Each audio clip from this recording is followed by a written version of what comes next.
मुझे दुख और तकलीफ इस बात की है कि मैं अगर हिसार में आऊं और आपसे ये कहूं कि मुझे हिसार के किसी म्युनिसिपल स्कूल में चपरासी बना दो, तो आप कहोगे राजीव भाई आपकी क्वालिफिकेशन क्या है, और मैं कहूं मेरी कोई क्वालिफिकेशन नहीं है, तो आप मुझे म्युनिसिपल स्कूल का चपरासी भी नहीं बनाओगे। और कल को मैं हरियाणा का चीफ मिनिस्टर बन के आ गया, तब क्या करोगे?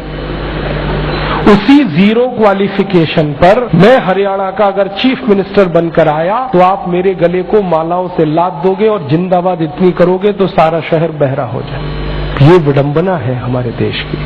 जिस व्यक्ति को मिनिमम क्वालिफिकेशन के आधार पर किसी स्कूल का चपरासी नहीं बनाया जा सकता, वो व्यक्ति मुख्यमंत्री हो सकता है, राज्यपाल हो सकता है, प्रधानमंत्री हो सकता है, राष्ट्रपति हो सकता है। विडंबना इस देश की पता है क्या है? जिस व्यक्ति ने जिंदगी में कभी खेत में हल नहीं जोता वो कृषि मंत्री। सालों साल इस देश में शिक्षा मंत्री ऐसे लोग रहे जो कभी स्कूल नहीं गए पढ़ने के लिए। मैं बस नाम नहीं ले रहा हूं, बाकी आपको सब पता है। इस देश में एक व्यक्ति ने जिंदगी में कभी चाय की दुकान नहीं चलाई, वो देश का वर्षों वाणिज्य मंत्री रहा जिसने दुकान नहीं चलाई कभी। फाइनेंस का जिसको ABCD नहीं आता वो सालों साल इस देश में वित्त मंत्री रहता है। जिसने कभी अपने बेटे और बेटियों को भारत की सेना के लिए भेजा नहीं कुर्बान होने को, वो देश का रक्षा मंत्री हो सकता है। और जिसको अपनी रक्षा करने के लिए सैकड़ों जवान लगते हैं वो देश की क्या रक्षा करेगा?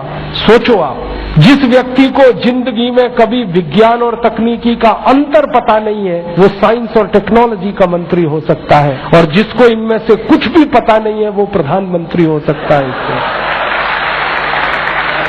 ये विडंबना है हमारे देश की।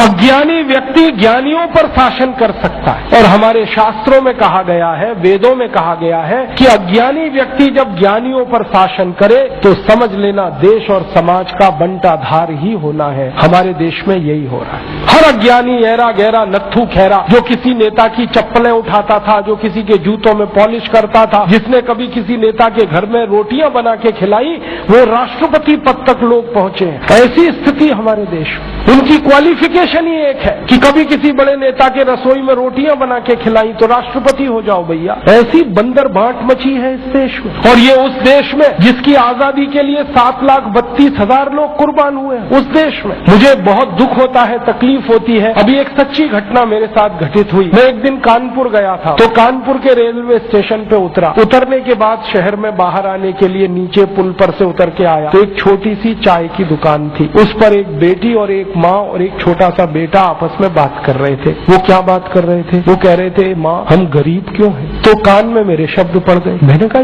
ये इस तरह का प्रश्न कोई अपनी माँ से पूछे तो मुझे लगा ये कोई साधारण लोग नहीं है, कुछ तो इनमें असाधारणपन है। चल के पूछा जाए कौन लोग हैं, परिचय लिया जाए। तो मैं गया उस दुकान पे, मैंने पूछा आप लोग कौन है? तो उन्होंने कहा कि हम तात्या टोपे के परिवार के लोग।